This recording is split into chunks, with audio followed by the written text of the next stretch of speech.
There is a podcast about an island in the North Atlantic where people have been looking for an incredible treasure for more than 200 years.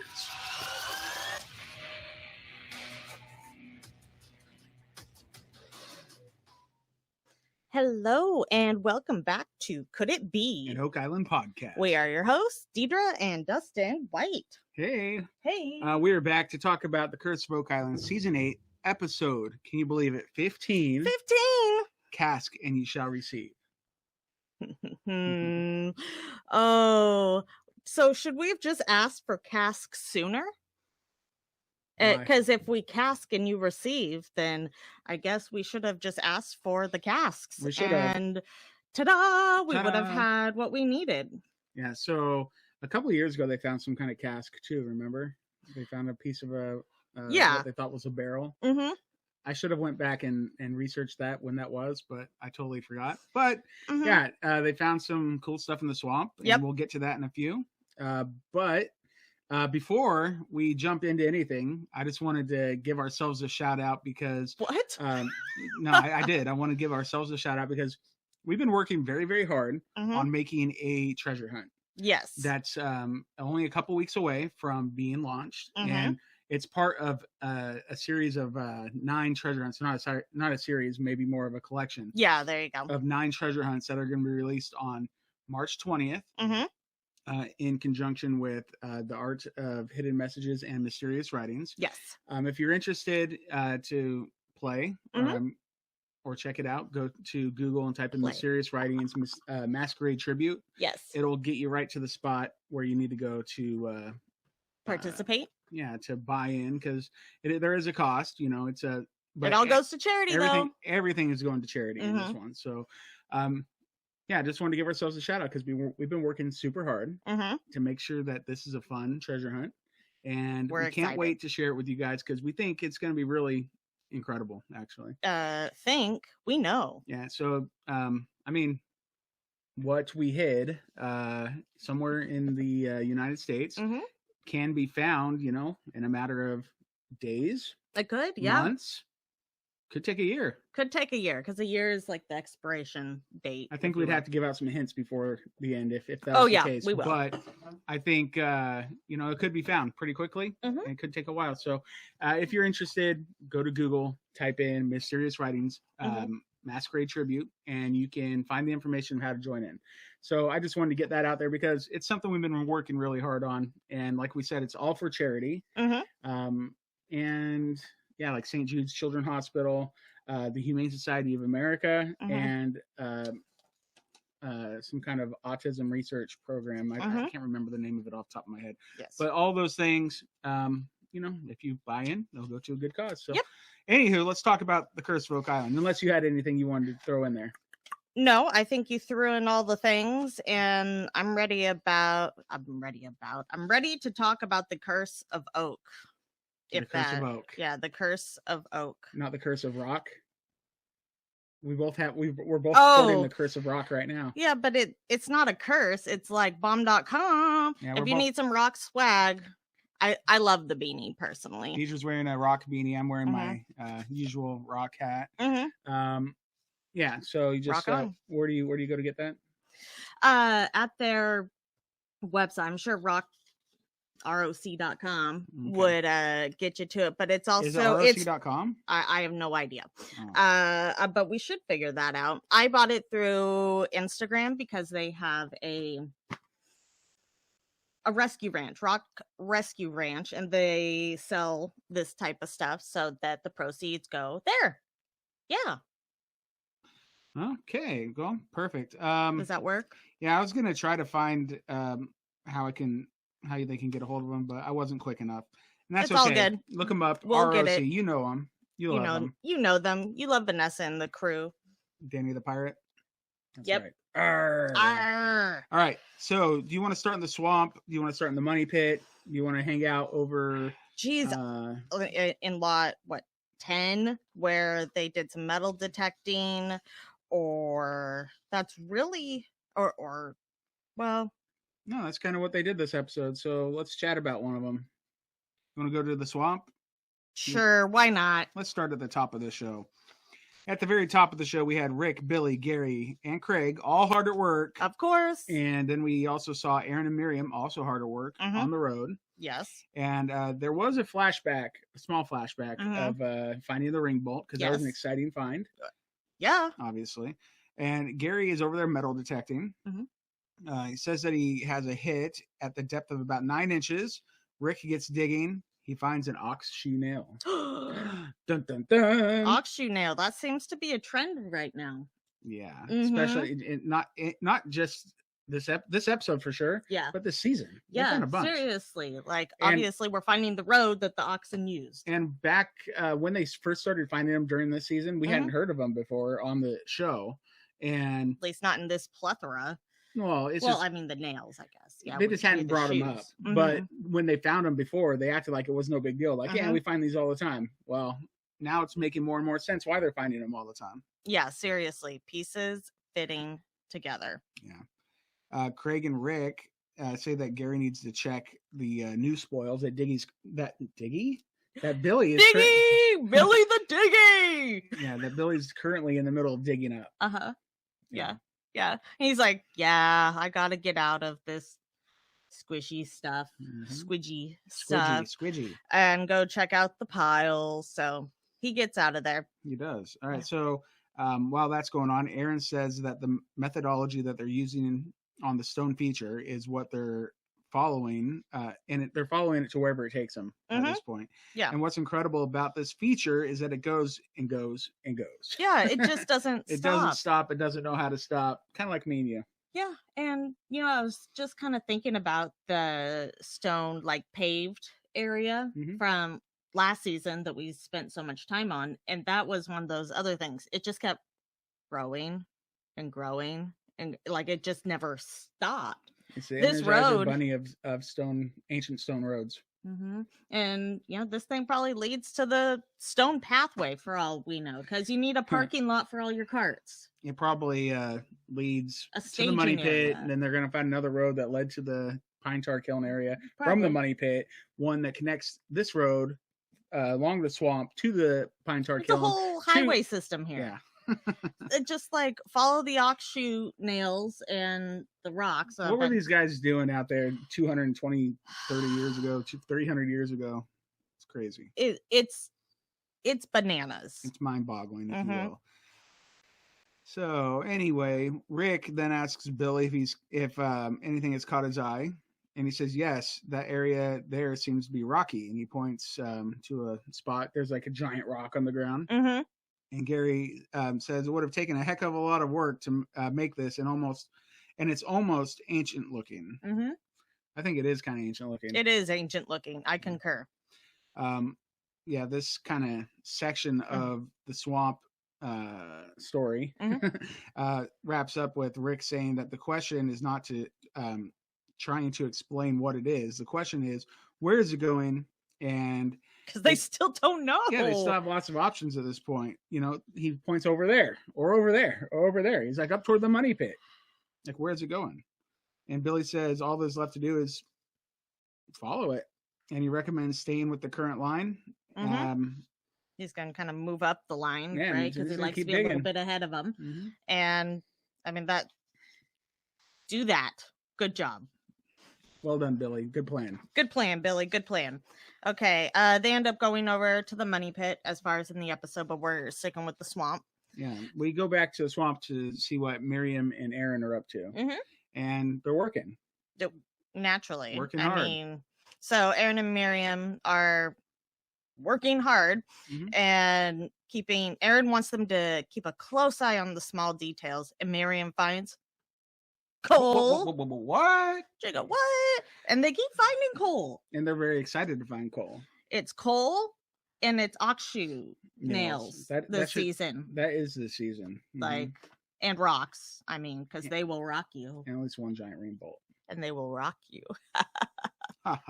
She pointed to her hat. For those of you that don't get the visual. Anywho. Yeah, so she found the coal. She had a little side interview.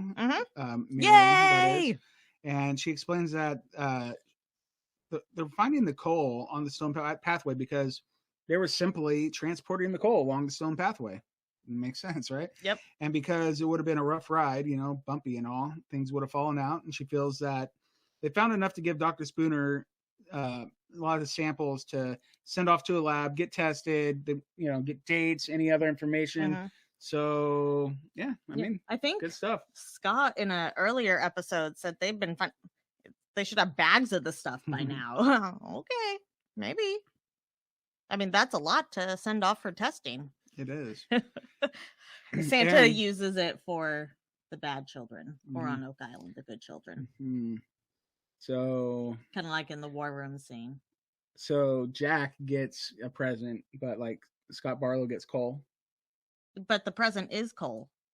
Oh, so that's like the present. Like on Oak Island, instead of like if you're bad, world? You get some kind of present, but if you're good, you get coal. So Oak like, Island. Is there some kind of portal there? Is that like the Looking Glass? Oh, of course there's a portal on Oak Island. This is the curse of Oak Island. Is it like the Looking Glass though, where like you step through and everything's kind of upsy daisy backwards and probably. I mean, so it's the only thing that makes sense. So coal is a good thing on Oak Island. Coal's a good thing on Oak Island. Check. Thank you. Check 199er. Walkie talkie. Miriam and Aaron, or actually, Aaron tells Miriam it's a really nice find, and he wants Rick to come over take a look. And she says, "Hey, Rick, get over here! I found something cool." And so Rick comes over and he's wowed because to him, what this is saying is this feature right here that they're looking at is connected to the pine tar kiln because or the other spots where they found coal, like the serpent mound. Yes, which could be spoils. It could be. So it's pretty cool. But the main connection I think they wanted to make was the pine tar kiln because Clotworthy did go into a little spiel about it. Of course, naturally. Thank you, Mr. Clotworthy, as always. Yeah, he's always telling us the deets. Yeah. All right. Keeping us informed. That's what he does. And Gary comes over to take a peek. Rick says that many years ago, they came to the island and they were looking to solve a treasure mystery. And now they're excited to find coal. Oh, how things have changed. See, Rick, you entered the portal and now you're excited for coal. He came in through the ice holes. Rick did? Yeah. It's popped right out? That's the portal. Okay. That's why they're excited to find coal through now. The swamp and okay, cool. You're welcome. Sounds great. Oak Island solved. Yeah, and so they finding this coal was on, and they're finding on a road that they knew nothing about. Nobody's known anything about this road for 200 years. Oh my gosh. It's something to get excited about. It's pretty cool. Oh man, what a season! What a year! Yeah, Gary calls this all connective tissue, and yeah, I concur. Yeah, so good on you, Rick, for keeping a positive outlook and keeping everybody motivated because treasure hunting is not easy. It's said hunting, it many times, not finding. Yeah, you got to find the clues, especially. Oh man, Curse of Oak Island. Wow. Yeah. So Rick kind of ends that little section saying, "Hey, let's keep digging." He's pulling a Marty there, but they are brothers. Yeah, share a lot of the same DNA, so makes sense. And so they go to the money pit, do all the stuff, but we're gonna go back to the money pit. So when they come back to the swamp, it's Dr. Spooner, Rick, Gary, Craig, and Billy working. Of naturally. Course. That's what they do. That is what they do. And Ian says that every scoop goes back 100 years in time when they're getting back to the Stone Road level. So that to me says it's been at least 100 years since, it was in operation of any kind. But I mean, it's obviously a lot longer than that. Well, but it just wasn't in as much sediment, obviously. But. Yeah, it's been covered since before the treasure hunt began. So that's over 225 years. So, or else there would have been some kind of note of something. He says complete surprise. So sorry, I guess 100 years isn't really what I meant to say. Because each scoop gets 100 years. 100 years. Yeah, but like when you think about 100 years, that's a long time. Well, how many scoops does it take to get to the center of a Tootsie Roll Pop? To the center of the Stone Road. One. The world may never know. 3. Actually, we'll know. Probably at least 3 because I'm thinking that thing's over 300 years old. Yeah. It's just crazy. It's bizarre. How bizarre? Rick asks Ian what he's hoping to find in terms of what has gone on here, and he says that what they're really looking for is an artifact, and finding coal's a big deal because it gives them an indication of time and purpose, which is a big deal, obviously. And that's what they're looking for. I think purpose is definitely a big deal. Like, that's how we're gonna know where this road's going and what the story was. Yeah, and then I think Rick asks Ian, like, well, what else? What's next? And Ian says that he'd like to get Gary over in this area, start detecting, checking out what's happening down in this layer that Billy is exposing, and see if there's any artifacts. So he gets to doing that, and then in an interview that was like not happening at the moment, Ian, Dr. Spooner, Swamp Doctor, he says that he calls it the underwater road. And that's the first time we've heard him referred to it as that, and I really like that. It's so nice of them to call the swamp water. I mean, the brackishness of it turns it to gross. I don't feel like it qualifies as water when it's been sitting in the swamp. Sorry, I think that's just a gentle term. Okay, well, what do you say about the potential water on Mars? You know, that's a much more. We're not even. That's a much more like harsh environment than the swamp of Oak Island. You not call that water? Is it not H2O? You're a harsh environment, okay? Probably. So, I mean, you're mostly made up of H2O, so I guess that's a thing.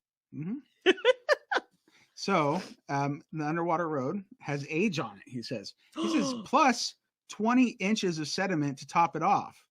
And if you go in there and you think you've got things figured out, you can find something new. It's not just new to you, it's new to everybody. And in my notes I wrote, like, that's called classic Oak Island, bro. Yeah, I mean, you think you know what's gonna happen or what Oak Island's like, oh yeah, watch this is like a hold my beer moment, and they're like gonna mess it all up for you. Thanks, Oak Island. Yeah, so he says 20 inches. I'm gonna convert that to centimeters real quick. All right, so 20 inches is 50.8 centimeters of 28 inches or 20 inches is 50.8 centimeters. That's what I'm trying to say. Of grossness, okay? Yes. Yeah. And, he's saying that there's 20 inches of sediment, but early on in the season, he said for every 10 centimeters of sediment, that's 100 years. They're talking about over 500 years, almost 510 years of buildup of sediment on top of this road. Is that what he's trying to say here? Or is he just saying, well, I mean, this spot, like, there's anomalies here or there, but like he said, 20 inches, that's a lot. It is. And that's a good point. Was sediment, put there on purpose? Did it accumulate when things went out of use? And do you remember, so with Corey and Maul and Chris Morford, they were brought up this episode. Yes, they were. And they, Dr. Ian Spooner went out and did that sediment test in the that gross pit thing that they found with the stone trench. Yeah. How much sediment was in? I wanted to say I think it was enough that came inches, out. Or 20 centimeters. I thought we were looking at like 300. Maybe years. It was. I don't remember. But I was just curious of how close it is to the stone pathway. If anybody remembers, throw it in the chat. I can't remember for the life of me, and I'm not going to go in and check my notes right now. But I'd be interested to know the difference in how much sediment between there, where, like I said, we saw the stone trench, and on the stone road. And what the story is, if there's a connection, and what the is there a connection? Is. Yeah, well, is there a connection, or is the story that the pit that they found a recovery effort, or was it something done around the same time? But is there a connection? Much like the mystery of the Tootsie Pop, the world may never know. Oh, the world's gonna know. We got a lot of scientists here. I had to bring up the Tootsie Pop again. Of course. Yeah. So anyway, Ian Spooner, Dr. Spooner. Yes. That's Oak Island, bro. Like, yeah, that's how it is. You go in thinking one thing, you come out with, I got this brand new mystery that nobody's seen in 200, 300 years. All right. So Gary is metal detecting. Yep. In the squidgy. And the squidgy swamp environment. Yeah. He is not finding any metal. He doesn't find anything, but somebody does. Yeah. Somebody has. Rick's just standing there watching him, and he's like, "Oh, hey. Hey, what's that? What's that? It's a piece of wood. It's like a cut, round piece of wood. Mm-hmm. It looks suspect. Yeah. Well, what is it doing? Like just under randomly all these there. inches of dirt and muck in the swamp next to a stone road. Yeah, pretty crazy. And then, so like Rick picks it up and he looks at it, and I think Gary's probably like a little like, "Hey, I didn't find that. You found something without me." Gary's just thinking, now I need to find the metal rings. You found something without me, Rick. He's the lucky digger. That's why. That's true. No, but Rick said he picks it up and says, "Wow, I think this is the top of a keg, or like some kind of a cask or a barrel." So he shows it. Like Rick then shows it to Ian and Craig. Ian says, "Holy crow! Holy crow! Whoa, that's very important. That's very important. Do it again. Holy crow!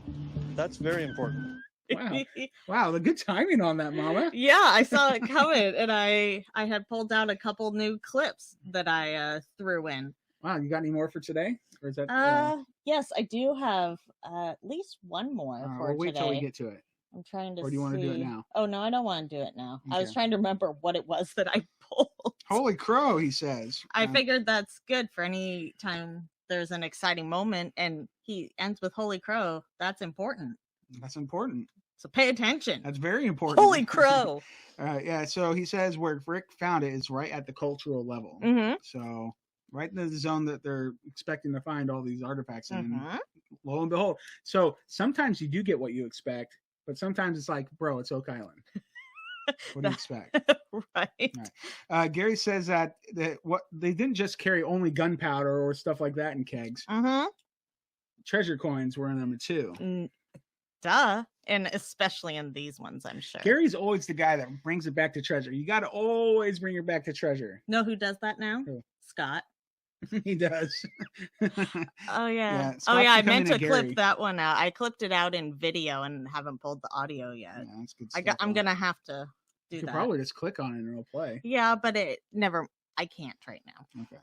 Yeah, so Clotworthy starts speculating if the keg barrels may have been connected to a piece found in the money pit in 1861. More on that later.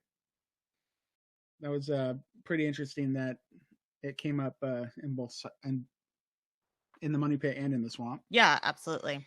Craig bends down and finds another piece of the keg. Well, look at this. Yeah, and that one was like free for the picking. Anybody standing around could have picked it up. What else are they missing that's not metal? I know that's a hard question we don't want to talk about because I know, like, you know, it's what they want is treasure. What they want is to find gold and jewels wrapped in precious metals, and hopefully a metal detector will pick some of that up. You know? Yeah, seriously. But these other things that aren't metal, man, like, how do you really feel? Like, okay, so we watched the Maddie Blake special. And they went to, I think, lot 25. Is that right? With the Samuel Ball Foundation? Yeah. And Liz Michaels and Laird Niven were showing Maddie some of the artifacts found, and they had like this pottery. And I'm looking at that and like, wow, that's really cool. And Maddie says like, Samuel Ball could have been eating out of that bowl. And Laird says, well, he probably definitely was. And like, are you thinking just putting that connection? No, I'm just thinking like that piece of pottery can't be found via metal detector. No. That's what I'm saying. And so like what else could be missed? You know, it doesn't have to be a bright piece of pottery. No. But I mean, what if there's human bones? They're not finding that with a metal detector either. No, they didn't put absolutely pins have a point in people's bones to hold them together 200 years ago, 300 years ago. Right. So that's where I was going with that. So yeah, so anyway, Craig finds another piece of a keg, and he and Ian determined that they're not the same barrel because they do look different. They have differing radiuses. Mm-hmm.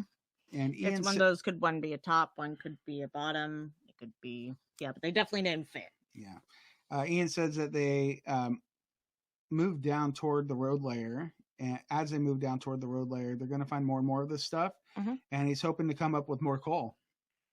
He's really excited about the coal right now. We'll talk about how excited he is at the end of the episode when Absolutely. when we have a war room meeting with him.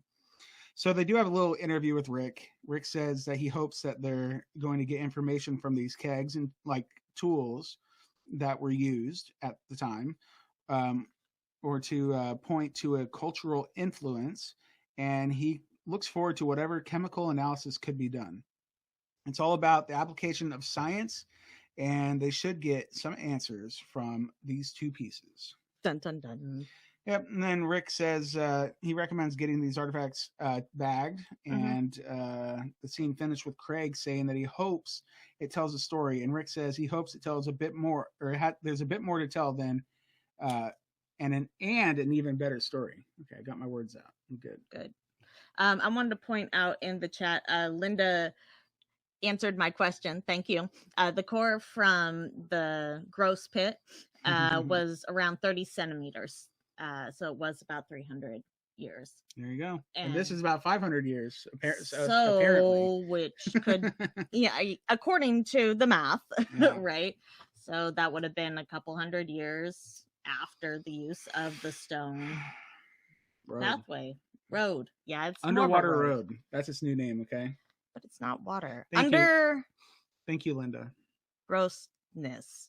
Under goo. Isn't that what Spooner calls it? Like goo. I don't know. Ooze. Marty calls it fetid. Fetid. I'd agree. Disgusting swamp. All right, let's go to Northville Farm. I concur.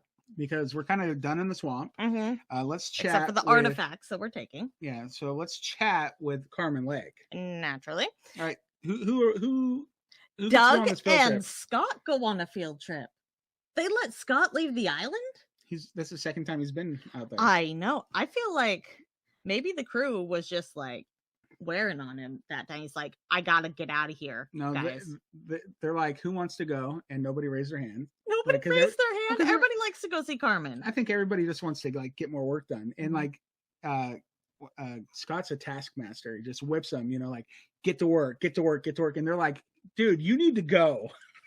So basically Scott was hurting the cats too well. Yeah. And everybody was like, okay, guys, let's send Scott out on a field trip. Let's get him out of here so we can do what we want, because while the cat's away, the mice will play. That's right.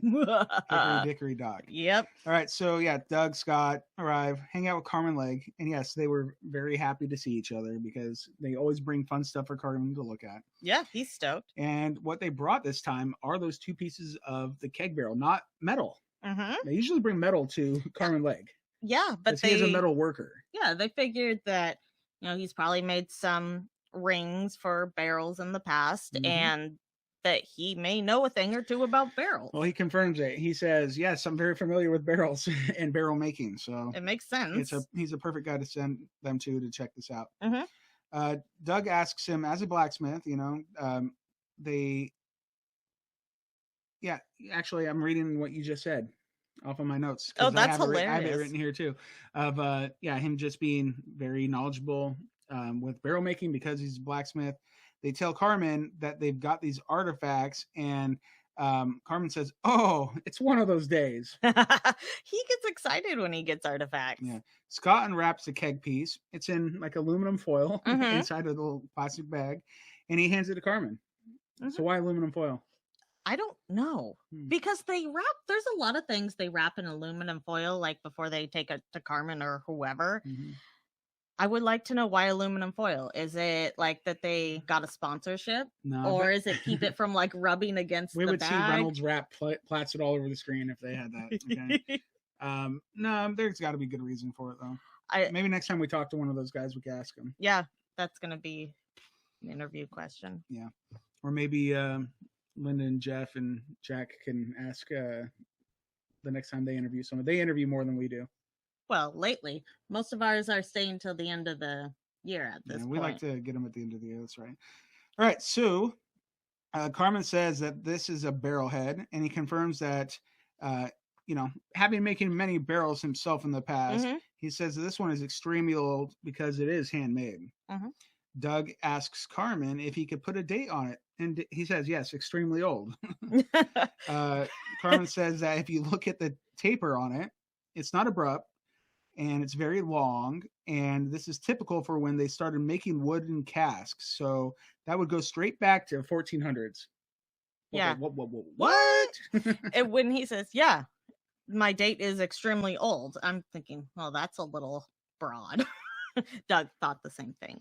But yeah, 1400s, and then we get like a flashback about Columbus's shoe in 1492. Exactly. So this could have been his keg too. Yeah. You just never know. You never know what that those early explorer types. Yeah, they like to lose their shoes and their kegs. Maybe they lost their shoes because they were drinking what was in the kegs. Possibly. But this one wasn't watertight. No. So dry goods. He says that the construction for this particular one would be no newer than 1760. So 1400s to 1760. No matter how you look at that, that is predating the money pit. Unless, what if it was just an old barrel someone was using? Well, that's just it. Like around the farm or whatever, you've got old equipment, right, that you would keep using. Same thing's going to happen back in the day. You're not going to make a brand new keg just because you're hopping on a ship. They're the modern day like storage bins. Yeah. So I used to work at this grocery store 20 years ago now. Oh my gosh, it's been 20 years. Wow, it has. So 20 years ago, and like last week I went in and I still see them using the same type of bins that I used for backstock 20 years ago. So I mean, yeah, they haven't invested in anything new. They're big, durable plastic bins. Work. Yeah, and they work, so go ahead and keep using them. Yeah, if the keg works, and you just take it and don't spend the money on a new one. That being said, I hope it was made in the 14 to 1500s. Yeah. But I'm just saying, serious. There's no reason why they can't just be like a little bit older and just, even though they're out of date, still use them. Yeah, they're like, hey, I had some laying around. Might as well use them.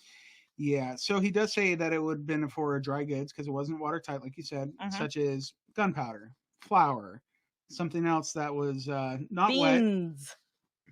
Beans. If you listen to The Curse of Oak Island and Beyond in their podcast, we had a whole thing about beans in the barrel. And I had said that maybe the entire treasure was just casks of beans.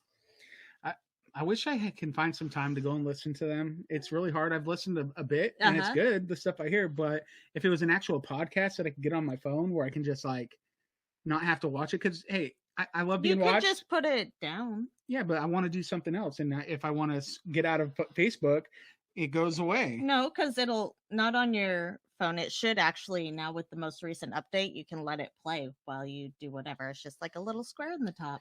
Maybe. We'll see. I like real I know. legit it's podcasts because it's okay. I'm an old They're guy not that unlegit. I know. You are an old man. I'm an old guy that's stuck in your ways.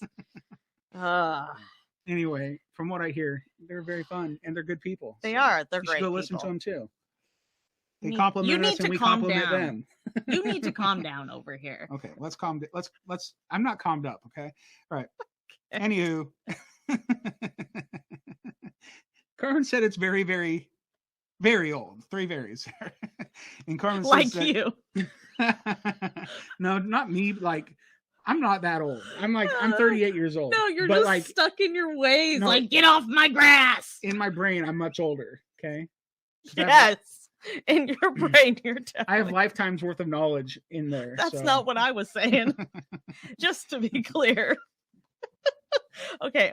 Sorry, guys. Sorry. Back on track. All right.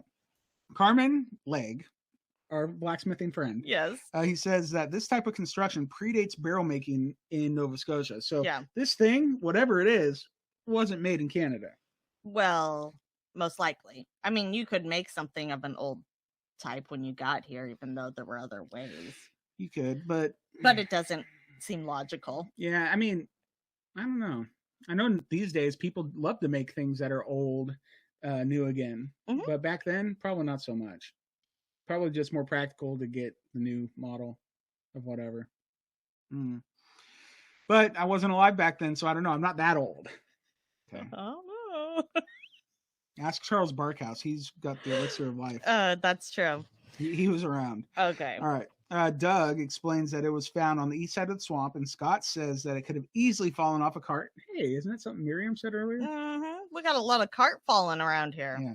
Doug reaffirms that this was for dry goods, and Carmen says, yeah, it was not watertight, like we said. Mm-hmm. Scott says, you know what else was dry? Gold. Oh, Scott. Good old Scott. Good that was pretty Scott. good. Hearts You're for great. Scott. Hearts That was for good Scott. stuff. We love hearts for Scott. Yeah. So Doug says that that's true, and it doesn't come in liquid form. You can melt down gold. You can, but it's not going to be like melted long enough to like ooze out the sides. No. It's going to like form inside. It would air. reharden, yes. Yeah, so good stuff. All right, Doug kind of finishes up the trip, the field trip, by saying that 1400 to 1760 dates correlate with what they've been finding. And the question is, does it indicate one group of people that came, or, was there like a longer occupation, like, was it is it like one people came and they did what they needed to do, they got out of there, or did one people come and stay a long time, or maybe it was one group came, they got out of there, another group came, stayed a long time. That's kind of the phase we're in right now, is like people are there for a long time. Yeah. So are we going to get into a phase where people are not now? At this point, people are always going to be there, be coming by. Yeah, I mean, after they find the treasure, it's definitely going to be even a bigger tourist attraction. Mm-hmm. So yeah. All right, so they say, hey, Carmen, that's all we got for today, and Carmen says, oh, I was expecting more. I thought that was funny. Carmen, you're fantastic. Yeah. So there is a little scene at the research center directly afterward where Scott and Doug relay this information to Marty. Mm-hmm. Not much else is said there. It's just basically giving him the rundown of what Carmen Lake told them. Yes. Basically. Is that right? Because he's just checking in. He wants to know the stuff. Now, I wanted to point out. Uh-oh. So, because, that's how I do. That's how you do. They have the two different pieces of keg, right? And then they're showing them to Marty. And they're in these bags that are labeled. And I was like, let's take a closer look, because I know we were trying to see where they were at in the season. One thing before you get into that, Marty does ask him about what's going on. They talk about there being the two things they showed Carmen, and Carmen only talked about really one of them. So we didn't really get any real details on the other piece. Yeah. I wonder if it was much of the same. Doug said that he had said that they were from two different kegs, right? They were different things. One of them we knew was a dry goods keg or whatever.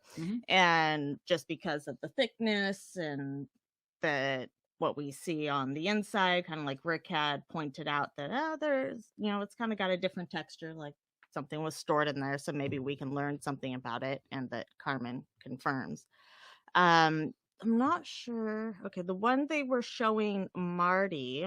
It says August. Yeah, so it says August 24th, 2020. That was a couple days before my birthday. That was a couple days before Marty's birthday. Well, it was a birthday gift. It was found at 14 inches deep by Dr. Ian Spooner, Lot 16, seismic anomaly.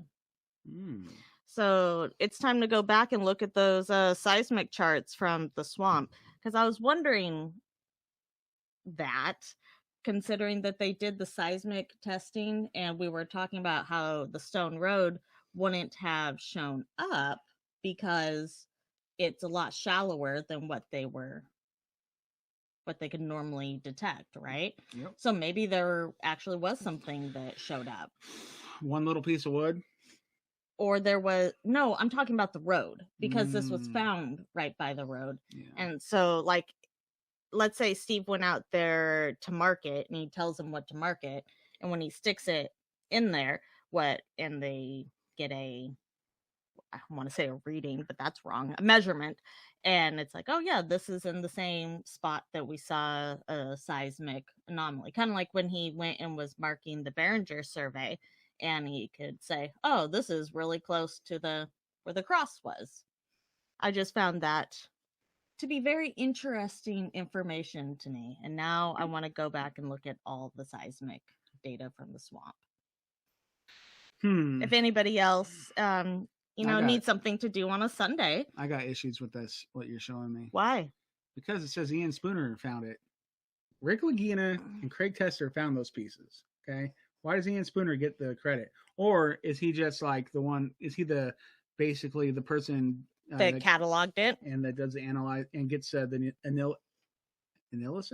analysis done beyond the it might Carmen Leg be analysis that he's overseeing that area and that works. So so it makes sense that it falls in his jurisdiction, if you will, that it's his responsibility. And it says cask lid right on it. It has the artifact number and the date. And then the other one was found. Swamp doctor after all. That's true. Was found, it says 5 inches deep. Oh my gosh, I almost thought it said your name on that bag. I wish, except that would mean they would have found a piece of me in the swamp and I'd be dead. Okay. No. Lot 16 seismic anomaly, August 24th, 2020. Okay. Yeah. Cool. Well, hopefully at some point we'll know even more. Hopefully. But that was just a little Easter egg I wanted to share for those who are interested, because I look at these things. Well, thank you so much for zooming in and enhancing. Okay. All right. So Marty was impressed with the dates. Marty was impressed with, that it wasn't something that was typically that would have been made in Nova Scotia at the period. So they can rule that out. And, he says it's extremely interesting and it's very out of place. And according to Carmen Leg, it's very old. So in his book, I think that's really a lot of good stuff. Yeah. I mean, if we can send it off for testing, and it sounds like we can. Do it. Mm-hmm. Yeah. I mean, if we can get a chemical analysis of what was on the lid, awesome. Yeah. I think if it was gold, we'd probably know, but you never know. Yeah. Maybe it's just coal. Barrels of coal. Could have been. So Marty just tells him, excellent work. And then kind of like, hey guys, let's all get back to work. Mm-hmm. Right? Basically. All right. So now we're going to the money pit. Where the other big chunk of the show happened. Yes. I think some very important chunks of the show. Yeah. So when the show opens, or like when we go to the swamp, and then soon thereafter, we do hit the money pit. And that scene opens with Steve saying that they've got some good news. And yeah, Terry, he says he's got a lot of good news. I was like, dang, someone's excited. Yeah. And he's showing Terry, Charles, and Scott a map for a new drilling program that he wrote up in hopes of finding the actual money pit. So big moment for the year. Steve makes sure everybody knows it's a really big moment. It is a big moment. And he makes sure that Terry gets credit from previous years' boreholes, like his notes from putting those down, and then what they've done in the past, and that they've anchored their point off of their success in C1, right? Mm-hmm. And then did their 13-foot diameter. And I mean, that's a pretty big area, 13 feet. I mean, it's 100 feet, but they really want to nail it down. And they're basing it off of what they think the orientation of the shaft is, of the Tupper shaft, based off the drilling that they did. So if they've got that right for the Tupper shaft, then they could be in the right area. It could be. Could they be? Could they? They might. Well, they might. And then, so they go over to talk to the Choice Sonic Drill guys, right? Mm-hmm. And they're like, hey, guess what, guys? My name's Steve, and I'm really excited to tell you something today. My name is Steve, and I'm excited to tell you something. He's like, guys. Does he have a name badge or something? Guys, we're going after the money pit for the first time this year, guys. He's saying this is the first that they're actually taking a shot at it, right? They're telling Mike, and that's based off of the drill program that they came in with this year But that has guys, a we're depth. really doing it now, guys. We got it. Yeah. And so Mike Tedford from Choice, he's like, oh, good. Let's do it. He's like, all right. Yeah. And then so they go out to mark the spot. Uh-huh. And Charles is like, hey, this is awfully close to C1. Isn't It is C5, Charles. Well, C doesn't stand for a spot on the map. It stands for Charles. Charles won. It kind of also stands Yeah. for a place So it's only on the map. but it's only 5 to 6 feet from C1. Yep. So that I think that's got Charles really excited. Yeah, He's he's like, like, "Ha, should have listened to me. I was right. So here's the thing. Mhm. This is proving that Charles hasn't been trying to lead us all astray like we've been joking about for years. Charles, I want to apologize. Can I give you a You hug? are my true hero. Charles, when this whole thing ends, You're the true hero, Charles. you need a cape. Yeah. All right. So in an interview, Rick is saying that the hardest thing to do on Oak Island is to find the money pit. Mm-hmm. That's an understatement, Rick, Agreed. because it keeps moving, like literally. Literally, it keeps moving. The Solution Channel. Remember when we were talking to Steve about the Solution Channel last year? I remember. Oh, yikesos, that thing. Yeah. Clotworthy explains that this new area is more than 20 feet from where they found wood from the early 1700s, but it's very close to C1.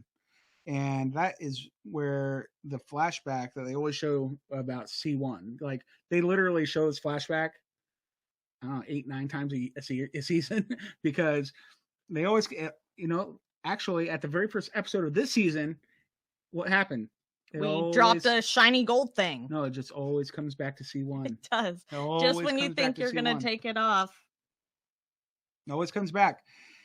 Always back to C1. And that was 5 years ago. So it is what it is. Charles had it right. All right. Steve says that all the work they've done this year has led him to this spot. So To C5. So dun dun dun. All right, and then we go so then we have another scene at the Money Pit where Rick and Doug arrive to check out a potentially important discovery from borehole C5. They meet up with Terry, Scott, Steve, and Charles at Terry's operating table. Well, yeah, right? Yeah, I know. Terry excitedly tells Rick and Doug that to take a look at their discovery. Look, guys. Look what we found. Look. Yeah, They're everywhere. Yeah, he's kind of like a puppy. He's everywhere. Like He's everywhere. They come in and Yeah. So it's very, very old looking wood. And Terry says, gotta love it. And Doug asks for the depth, and they're told 77.5 feet. And Steve says that they've picked a good hole. Rick reaffirms that, yeah, that stuff looks very old. Mm-hmm. It does look old. It looks crumbly even, right? Yeah, it's so old that it's brittle, and Terry just comes in and breaks it in half, looks like a hamburger. He's like, flunk. Well, that was like I was like, whoa, he's like Captain Canada over there, not Captain Canada. Well, not Captain America. Captain America, remember, he's like splitting the wood with his bare hands. That's true. So it's like, I was thinking, Terry, Captain Canada, we've dubbed thee. I was thinking Hulk smash and then Terry smash. No, he just rips it apart like Captain America would. I forgot about that. He's the Canadian version. Mm-hmm. We just need to give him a shield with like a maple leaf on it. Oh my gosh, I have to redo his superhero card. Yeah. And he's got his maple leaf shield. Oh man, that would be good stuff. Oh, that would be epic. Yeah, sorry, it's already, the ship has sailed. Somebody else gets to be Captain Canada now. Yeah, but that's who gets to be Captain Canada? I don't know who else is Maybe ripping Marty. apart. No, Marty what- doesn't live in Canada. Marty's not from That Canada. would be hilarious because it doesn't make Oh, sense. yeah. Someone needs to be Captain Canada. Hey Maybe Scott, Slayer. do you Maybe want to be Slayer. Captain Canada? No, he has to have a big heart on his shield. Yeah, but what about, it might be, who likes the Leafs, the Maple Leafs team? They're Oh. always arguing about that. I don't remember. The Leafs is They do bring up the Stanley Cup in this Is- episode. Steve and someone else, and I think the Canadians is Doug and someone. Mm. I don't know. I know it's a debate though. Hey, we don't know much about hockey, but we're about to, because our We're getting a team. local-ish area has got a new hockey team coming next season, the Seattle Kraken. Release the Kraken! And I so can't wait. Deidre can't wait to jab. Like, because they get a bunch of good picks, right? Because they're an expansion team. They're an expansion team, so yeah, there's. So they get to like leech from all the other teams, right? Well, it's not leeching, if you will, but you get never mind. But I'm pretty sure it's done the same way that the MLS expansion. Well, but look what happened last time they brought a new team in the NHL. Like, I don't know much about hockey, but Las Vegas Golden Knights they're like only two seasons old or something, 3 seasons old, and they had like I think they won the Stanley Cup, didn't they? I don't know, but when the Sounders came in, we just kept destroying what? Everybody, because okay, you're talking about soccer. I know. Now. We're talking about hockey. I know. No, I'm just saying, like, if they can do it, the Seattle Kraken can do it. Oh, I know they can. And then we can make fun of the Leafs and why we don't make fun and the Canadians. We don't make fun. These guys poke fun at each other all day, every day on Facebook with their hockey stuff, and then we get to be involved in that now. Okay, embrace it. Okay, embrace it. Okay, calm down. You need to calm down. You are calmed up. Okay, my bad.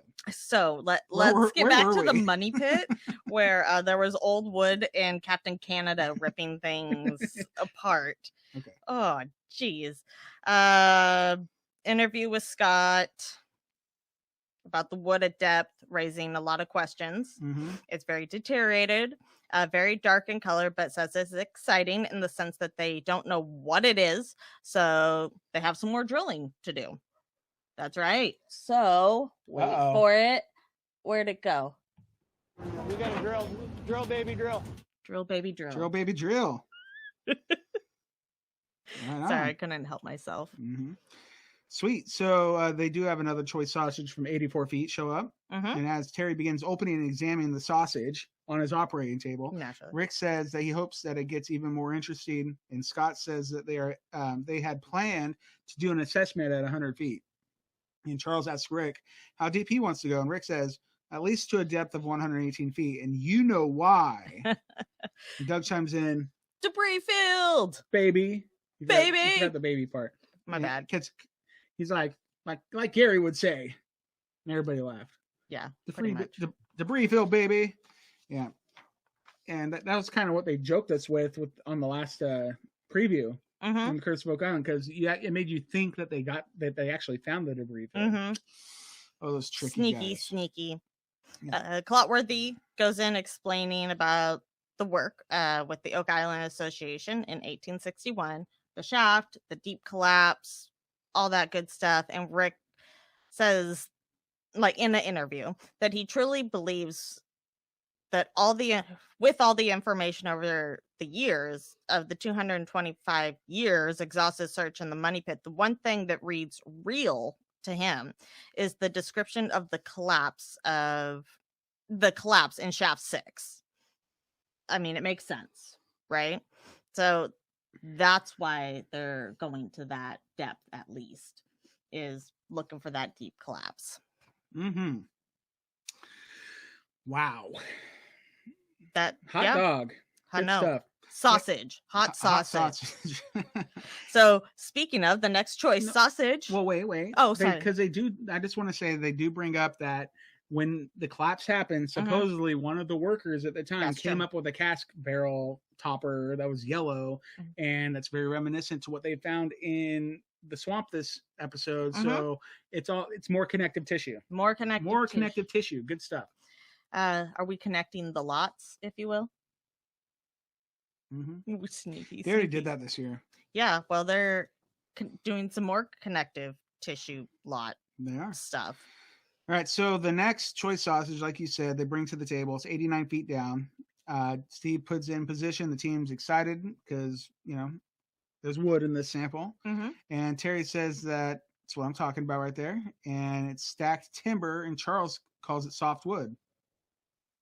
Soft wood? Soft wood. Could it be? So, yeah, anyway, I mean, it's just good fun. They're getting down. He smells it. Yeah, he does. He's giving it like tasting notes. He's like, it smells piney, sprucey. I can feel a little of that on my palate. It's too bad Marty wasn't there. He would have really appreciated that, huh? Yeah, I think he would have. Because he probably does that with wine. Probably. Steve asked if it could be from the money pit, and Terry says that all things are possible. Yeah. That feels like a motivational poster. Well, Thanks. I don't know. Rick goes on to say right after that, this might actually be the money pit. Mm-hmm. And bold statement. Mm-hmm. Scott says the only way they're going to be able to say with confidence it's money pit is if they bring up treasure. And Rick replies, well, let's see what the next one shows. Mm-hmm. And then Doug asks, or he says, if they find the one thing, we're going to pass that thing around like it's a Stanley Cup. And that's what's going to happen. And everybody's like laughing their butts off. I want to know what like this one thing is, because it's like, what are they passing around? Is it a piece of coal? They're all running around like chasing each other. No, forward? when they find like gold at 250 or 100 feet deep, 200 feet deep, that's going to be the one thing. I just picture the one thing being like so small. So when you're like holding it up and like fighting from each other, they're like, don't drop it. Versus like the giant Stanley Cup. Then they'll tackle each other and someone will end up in the money pit. Yeah. Oh my goodness. Yeah, I lost my spot here. Oh, okay. Yeah, so it's just funny that they bring up the Stanley Cup. Mm-hmm. In America, they would bring up like the Vince Lombardi trophy. Yeah. For winning the Super Bowl instead. It's funny. Mm-hmm. And I love it. Yeah. So suddenly, dun, dun, dun. There's a problem with the sonic drill rig. Nuh-uh. And Scott says, well, I guess we have to shut down operations because can't do any more work here today. Busted hose with classic Oak Island. Yep, that's actually what Charles says as the camera is kind of panning away. It says, that's Oak Island for you. Mm-hmm. So. And everybody looks sad and like defeated. They're like, mm-hmm. And Charles is just like, should have known it was going to happen. We were getting too close to our secrets. That's how it works. So then, but they do come back to the money pit. Terry, Scott, Charles are continuing to oversee the drilling on borehole C5. Uh-huh. And Clotworthy explains that despite harsh weather rolling in, the Oak Island team is relentless in their pursuit to find the treasure. Right? Yes. And so they're looking at a new choice sausage from 83 to 89 feet down. Mm-hmm. And they're in situ material, not backfill, on one side, and the other, but the other side of that sample looked like it was manipulated. Yeah. And so I think they're a little bit excited by that because, at some point you do want to find something that's been disturbed, right? Yes, absolutely. Yeah. So Rick arrives and says that he's surprised that the guys haven't blown away. Yeah, he looks like he's about to. And it's really windy. And Scott says that they're at the windiest spot on the island, on Oak Island. So. Yep. Terry tells Rick kind of what they've been doing, and they're at a bit of a blocker, and the material is in no way as dense as Till normally gets. Clotworthy explains that because the material isn't as dense as Terry would expect or could suggest man-made workings in this area they're drilling down into, but the question now, is it from past searchers or from someone who came before them? Yeah, I mean, that's a perfectly logical question. Yep. Terry then goes on to say that they're looking at an intersection point in the tunnel. Mm-hmm. The next intersection point will tell the tale. Yep. Kind of like what Robert Clotworthy does. He's a teller of tales. Teller of tales. And they're going to either hit the tunnel or they're going to go off it left or right. Mm-hmm. But we'll see what happens, right? Yeah. So Rick brings over the next choice sausage all by his lonesome. Yeah, and Charles really wants to help him. Charles like, hey, let me help you. And Rick's like, no, I got it. Dude, bro, I'm good. Yeah. It's like, all right, fine. Yeah. And so he slings it up on the table, and then what? Scott says it's 100. They're at 119 feet. Suddenly. Well, they were at like 89 feet. So, yeah. I mean, that's 30 more feet. They've gone through, a few more sausages since. Yeah, and Terry says, super. And Charles runs his metal detector over it. Clear. Yeah, so no metal. And Terry says that the material looks undisturbed at this step now. So that's kind of a bummer because they've already went through the stuff that was disturbed. Yep. So Terry says that the material looks, I just read that. And then Rick says that they've got to their target depth and he thinks that they're at a consensus at this point that they're done with borehole C5 and they should move on to the next one. And Terry thinks that, that's what it is. So let's they call it. And Charles says, okay, let's go to someplace warm now. Yeah, they're going to go warm up at the Mug and Anchor and, have a get a couple pints drink to warm them up because they probably can't feel their feet. They're toes, their fingers, their face. Yeah. So we do need to talk about Lot 10 real quick. Yeah, let's do that. We haven't done that yet. So Marty and Gary are preparing to metal detect on Lot 10 at the beginning of the scene. And their area they're really focused on is one of the big boulders that make up Nolan's Cross. And do you remember what they called it? Cone E. Cone E. I wonder why they call it Cone E, because like if you're counting them, that's kind of the seventh one or sixth boulder. So wouldn't it be F? It depends on how they do it. Yeah, and I'm sure that's how Fred had marked it on his map, so it makes the most sense to keep with what it was historically too. You gonna argue with a surveyor when he's plotting stuff on a map? Probably not. You just go with it. You go with it. Yeah, when the surveyor says, it's like, that's it. That's right. Dunzo. Mm-hmm. All right, so there's a flashback to the Fellowship of the Dig, checking areas near the swamp, and this is with Corey and Mull and Chris Morford's location. And Cone E is not too far from one of the spots they were checking. So, time to look for some evidence. Yep. And so they do that. Gary gets to detecting. He gets a bunch of hits. Yeah. A bunch of little iron hits. Marty scoops them out for him. And lo and behold, what is it? What do they find? Ox shoe nails. And? Huh? And? What else do they find? I don't know what you're talking about. They find more ox shoe nails. Oh. And they find more ox shoe nails. And they find more. It's Markapalooza. They're everywhere. They're everywhere. That doesn't work as good as your clip. No. But we need to clip out the they're everywhere part. Yeah, I mean, it would have been more appropriate. Holy crow. That's very important. See? At least that is on. He would have. Yeah. Holy crow was definitely more appropriate there. Yeah. That's very important. Yeah. So, anywho, they found a bunch of ox shoe nails. Clotworthy wonders if ox shoe nails in the area means kind of a lot of ox. Whoever put this here may have built the stone road because they were finding ox shoe nails over there too. Yeah. Gary kind of finishes up by saying, "I think you nailed it, Marty." Yeah. But he also says that was brutal, wasn't it? Yep.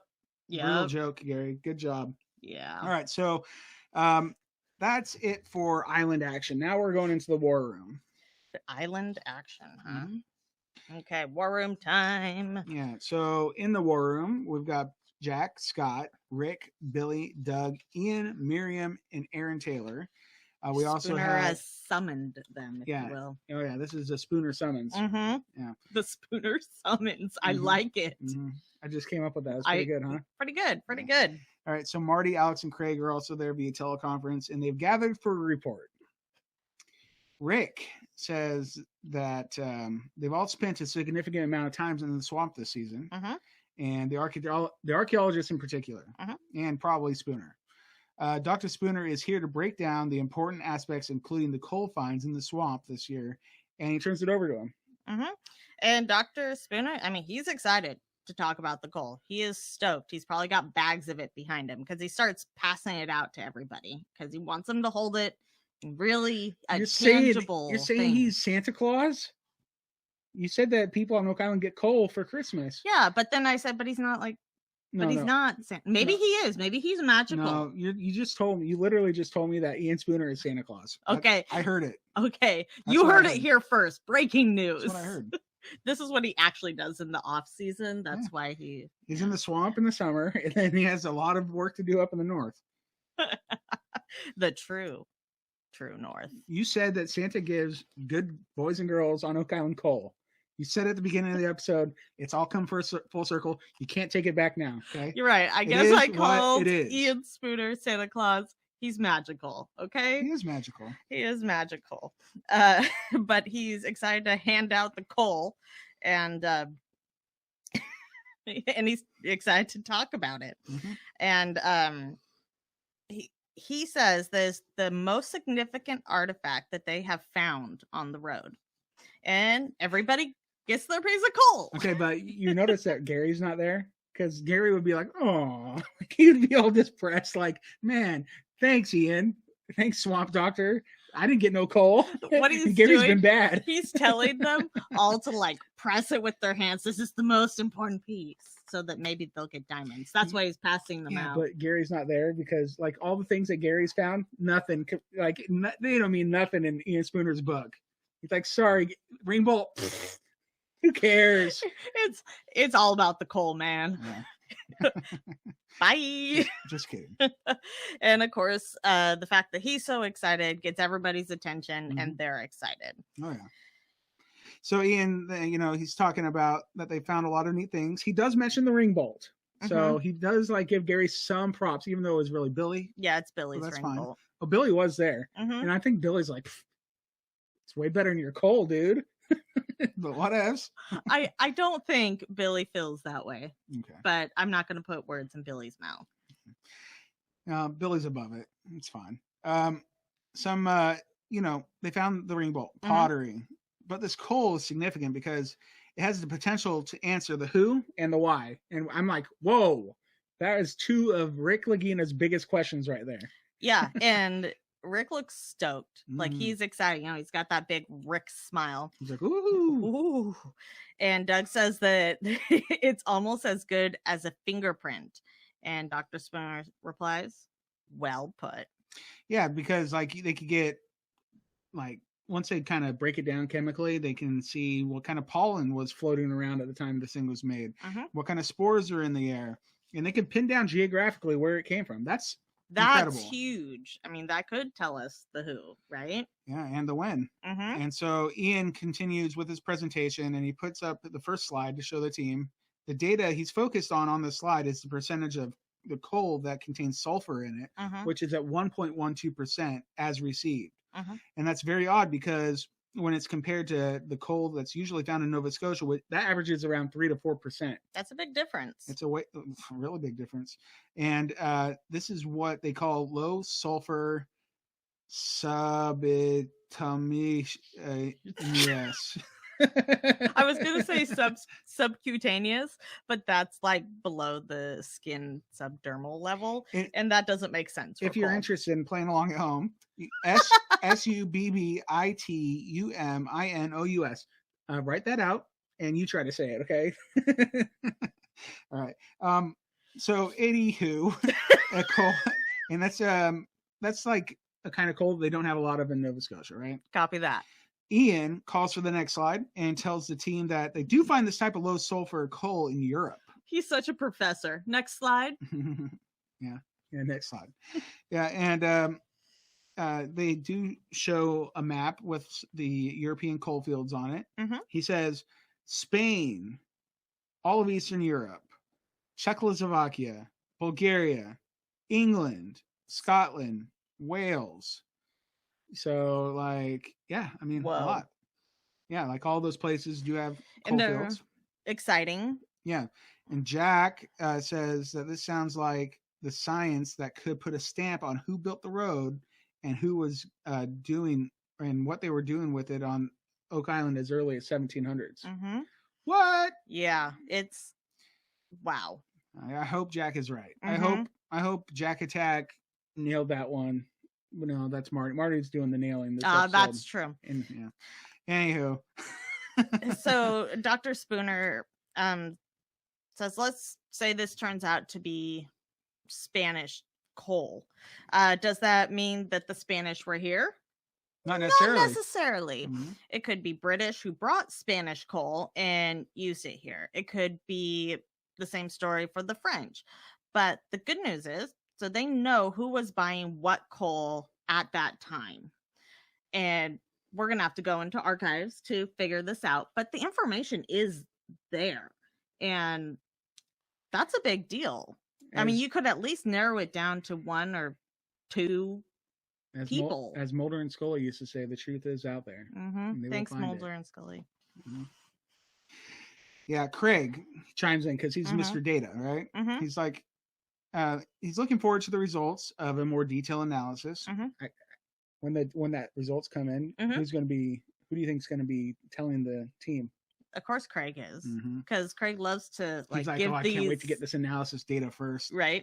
Yeah, and so yeah, And it'll be real interesting to see where the coal came from, and hopefully they can narrow it down greatly by the understanding, and that sometimes, well, and they'll also have the understanding that sometimes the data doesn't give you exactly what you want. So he is excited for what it could give him, but he's understanding if it doesn't give him exactly what they want, no big deal. I mean, it's not that it's a no big deal, but it's like, if it happens, it happens. If it doesn't, well, it doesn't. Mm-hmm.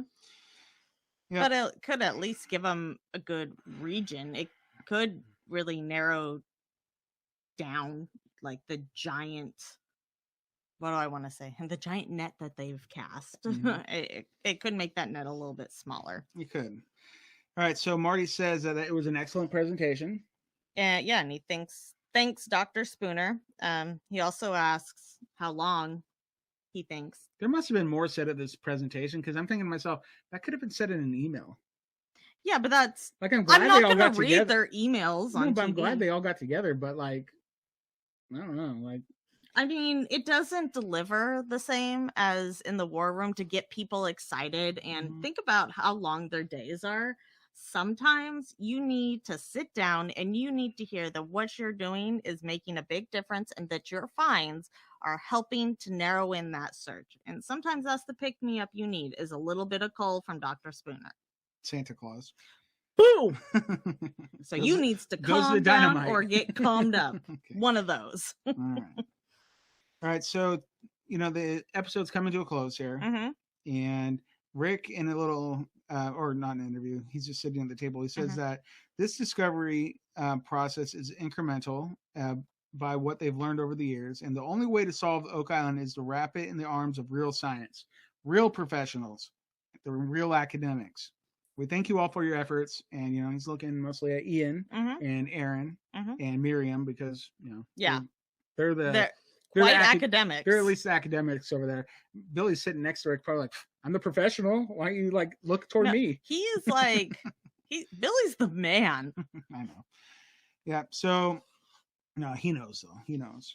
He doesn't need to be told, because he just knows. He needs to be told sometimes. Yeah. Because look at what has come of what this little piece of coal he's holding up. It's amazing, and he's very grateful for their contributions and their work in helping them get some answers. Yeah. So there is a little side interview right at the end with Marty kind of echoing his brother a little bit. He says that they've been incrementally attacking this thing because that's what's required. They're putting in the time and money and resources and into the island, and as long as it's prudent, they're going to keep at it, and they're going to keep up in the ante until they get it done. So to me, that just says 5 more seasons confirmed. Well, I was just going to say at least season 9 is confirmed. Oh yeah, I have no doubt we're getting a season 9 at the minimum. I bet you they're getting ready here soon. I think April is usually when someone's out there. She's like looking at her watch like it's happening right this moment. No, I was looking at the date. Gotcha. All right, so Billy, he calls the close to the meeting. He says, time to go back to work. Okay, Marty. And Rick says he agrees, and Billy has got the right idea. And Marty probably, because he's not there, he's teleconferencing and he's probably like, that's my boy. Yeah, he passed the get back to work scoop to Billy.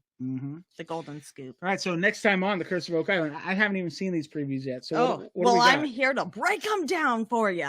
Okay, first thing for the next time on The Curse of Oak Island, we hear Marty saying something massive was occurring well before the discovery of the money. Shut up. Yeah, I agree. That sounds good. I like it. And you hear Marty saying to Miriam, who is nodding in agreement, that this looks exactly like an old Roman road.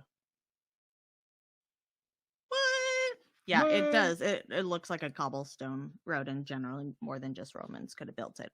Aaron calls Craig over to look at what he has found on the stone road, and it's a piece of an old leather strap with notches in it. And then Doug and Charles are taking it over to Joe Landry, and he says it looks like an old leather strap that would have gone around like a ship's log or something like that. Would have secured it. Wow, yeah, I need to go check this. Yeah, you do, and they look flabbergasted, and they're wearing the same outfits as they were wearing when they took the shoe pieces to him. That's all I'm saying. Yes, I pay attention. Rick circles the area of the map above C1 and says that the money pit can only be here. Uh-oh. That is the only place it can be. And my note says, pretty bold statement. Like, Rick, that's a big statement coming from Rick. Terry and Scott are at the money pit, and Terry says, this is the top of a tunnel, not maybe.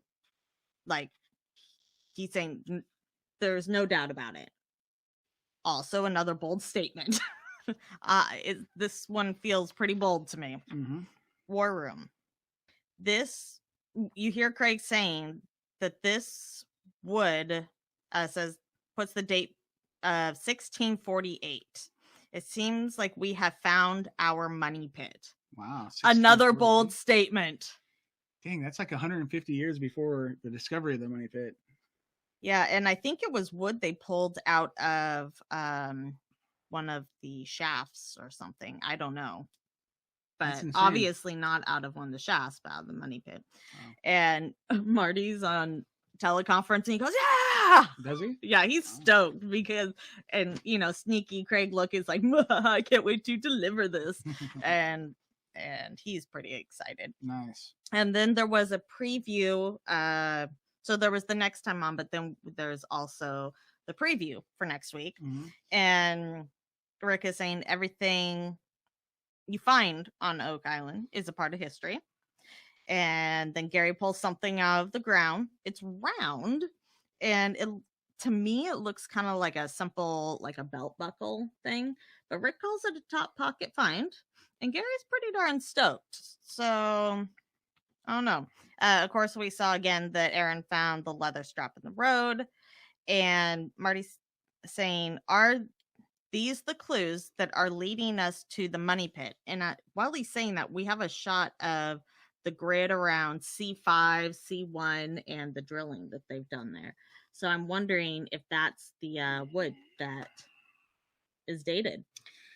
You know what it is? It's crazy and it's bonkers. And I guess we'll find out more in a couple days when the next episode of Curse of Oak Island airs. Yeah, I guess we will find that when we out. get to episode 16.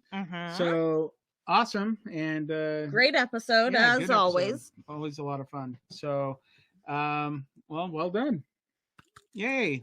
Do we have anything else to do today? Yes, we have clot-worthy moments. Ooh, clot-worthy moments. Sweet. Yes. So we have a winner. We have a winner from last week? We do. Are you sure? Because you put it up. Wow, okay. Unless you fibbed to me. I didn't double check your work. Well, let's see who won. Okay. Winner was... Another possible section of the stone pathway running along the eastern border of the swamp.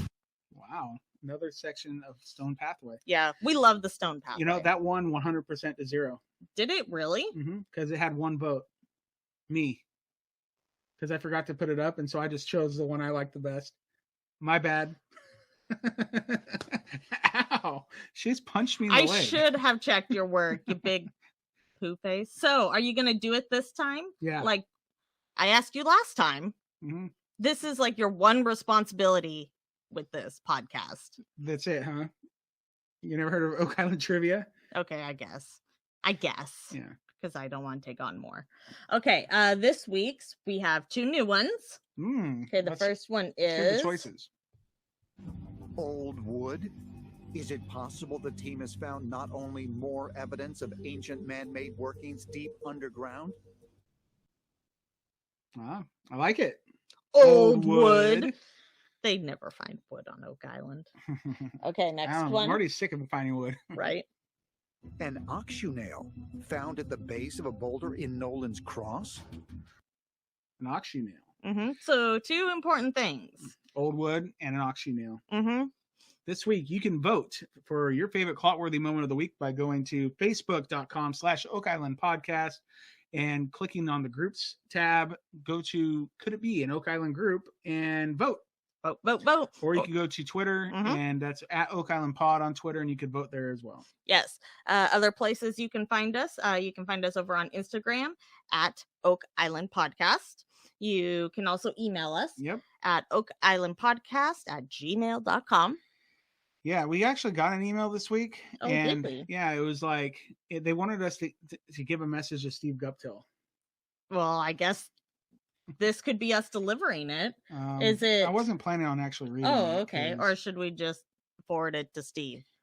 It says, well, it's just like, it says, Steve Guptill, please check out these coordinates, and there's the link. Oh, okay. And so we'd have to forward this email to Steve Guptill somehow. That's all it is. Oh, got it. It's from Gene.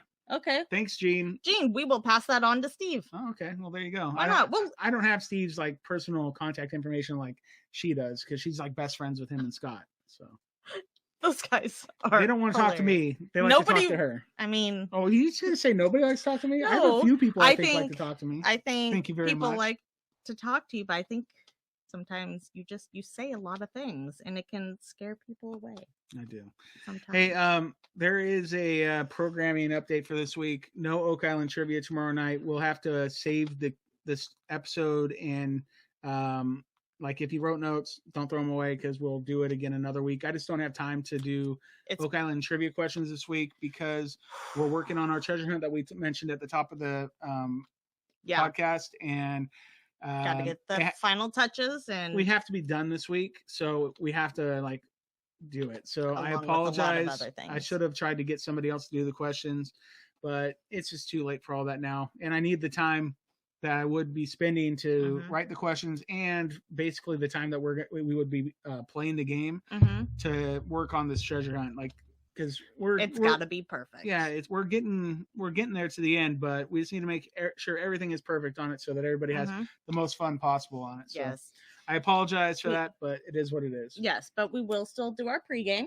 We will do pregame on Tuesday at 5:00 Pacific, 8:00 Eastern at Oak Island, or at facebook.com/OakIslandPodcast. Yes, so give the page a like so that you get notifications when we're live and doing all those fun things. Yeah, and if you wanted to, anytime you see anything from us, give us a like and comment on it. It would be very appreciated. Yeah.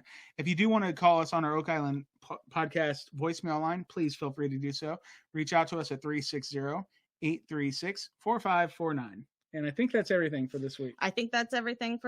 So I'm going to make sure the rest of the behind the scenes gets done right now. You're going to go put up the clout-worthy moments, right? It's tough to do it until you have the podcast posted, because I have to download the podcast and re-listen to it so I can get every word so I can put it in the thing.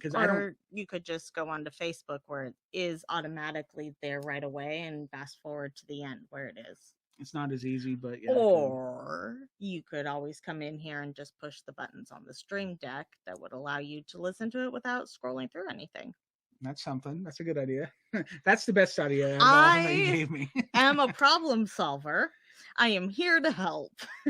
Because usually I just download the podcast, fast forward it to where we have the Clotworthies, and I listen to it and I type it in real time so that I have the perfect transcription of it. And then I have to go in and find screenshots of these things happening. I don't think they care.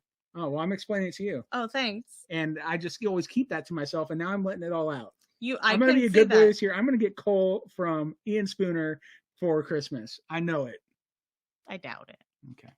But Ian, if you want to send some coal, that's cool too. I mean, whatevs. I'll test coal it. Coal is very cool. Ooh, or is it hot? At one point, maybe, probably. All right, everybody. Have a great day. Thank you so much for joining us, and we will see you on Tuesday. So until next time. Could it be?